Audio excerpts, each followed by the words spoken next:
Good morning everyone. আজকে একটা পারফিউমের review করব যেটা আমার খুবই পছন্দের, আর এটাকে আমি ইউজ করি সিন্স 2017। এটা একটা ডিজাইনার পারফিউম, উইন ক্লেনের ওয়ান। এটা আনবক্স করব। এটা হলো আমার 3 নম্বর বটল, 200 ml ছিল। এখনো দেখো অর্ধেকটা আছে। জামাতে দিলে 4-5 দিন তো জামাতে থাকবেই। আমি অর্ডারটা করেছি 100 ml এর।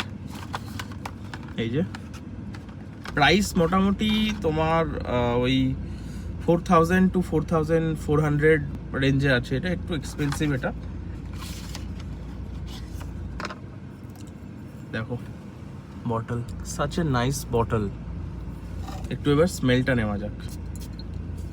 সেই স্মেল। এটা কিন্তু লঞ্চ করেছিল 1994 ইয়ারে, জন্ম হয়েছে 1994 কিন্তু এটা লঞ্চ করেছিল। এখনো চলছে আর এখনো প্রচুর সেল হয় এটা।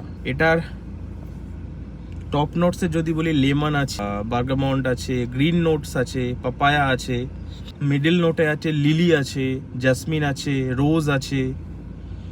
আর একদম যখন এটা ড্রাই ডাউন হয়ে যাবে তখন মাস্ক আছে, গ্রিন টি আছে, স্যান্ডেলউড আছে।